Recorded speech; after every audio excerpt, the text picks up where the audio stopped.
നമസ്കാരം. എല്ലാ ഗ്രഹങ്ങൾക്കും അവയുടെ രാശിമാറ്റങ്ങൾക്കും സവിശേഷമായ സ്ഥാനമാണ് ജ്യോതിഷത്തിൽ കൽപ്പിച്ച് നൽകിയിരിക്കുന്നത്. ജ്യോതിഷപ്രകാരം 9 ഗ്രഹങ്ങളും 12 രാശികളുമാണുള്ളത്. എല്ലാ ഗ്രഹങ്ങളും കാലാകാലങ്ങളിൽ രാശി മാറാറുണ്ട്. അതിൻ്റെ സ്വാധീനം 12 രാശിക്കാർക്കും വ്യത്യസ്ത തരത്തിലായിരിക്കും പ്രതിഫലിക്കുക. ചില രാശിക്കാർക്ക് ഗ്രഹസംക്രമണം ഏറെ അനുകൂലമായ ഫലങ്ങൾ സമ്മാനിക്കും. എന്നാൽ മറ്റ് ചില രാശിക്കാരെ സംബന്ധിച്ച് ഇത് പ്രതികൂല ഫലങ്ങളായിരിക്കും സമ്മാനിക്കുക. സൂര്യൻ, ബുധൻ, ശുക്രൻ, ചൊവ്വ എന്നിവ ജ്യോതിഷപ്രകാരം ഏറെ സവിശേഷതകളുള്ള ഗ്രഹങ്ങളാണ്. എല്ലാ ഗ്രഹങ്ങളുടെയും രാജാവാണ് സൂര്യൻ. ബുധനാകട്ടെ ഗ്രഹങ്ങളുടെ രാജകുമാരനും. കർമ്മത്തിൻ്റെ അധിപനാണ് ചൊവ്വ. സമ്പത്തിൻ്റെയും ഐശ്വര്യത്തിൻ്റെയും കാരകനാണ് ശുക്രൻ. ഈ ഗ്രഹങ്ങളെല്ലാം ഒക്ടോബർ മാസത്തിൽ രാശി മാറാൻ പോകുന്നു എന്നതാണ് പ്രധാന സവിശേഷത. ഒക്ടോബർ 10-ന് ബുധൻ കന്നിരാശിയിൽ നിന്നും തുലാം രാശിയിലേക്ക് പ്രവേശിക്കും. ഒക്ടോബർ 13-ന് ശുക്രൻ തുലാം രാശിയിൽ നിന്ന് വൃശ്ചിക രാശിയിലേക്കും ഒക്ടോബർ 17-ന് സൂര്യൻ കന്നിരാശിയിൽ നിന്ന് തുലാ രാശിയിലേക്കും ഗോചരം ചെയ്യും. ഒക്ടോബർ 20-ന് ചൊവ്വ ഇടവം രാശിയിൽ നിന്ന് കർക്കടക രാശിയിലേക്ക് എത്തും.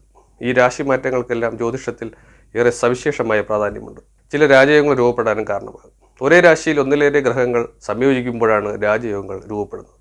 തുലാം രാശിയിൽ ശുക്രനും സൂര്യനും കൂടിച്ചേരുന്നത് ശുക്രാദിത്യ രാജയോഗം സൃഷ്ടിക്കാൻ കാരണമാകും.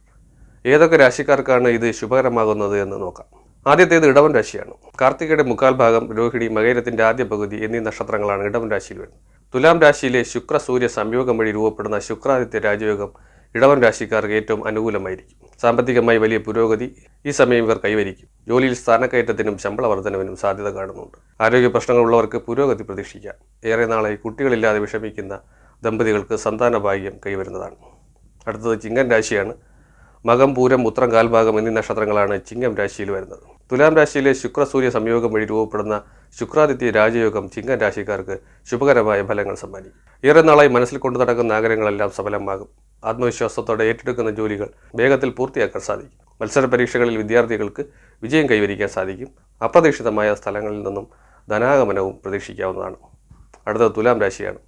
ചിത്തിര, ചോതി, വിശാഖം, മുക്കാൽ ഭാഗം എന്നീ നക്ഷത്രങ്ങളാണ് തുലാം രാശിയിൽ വരുന്നത്.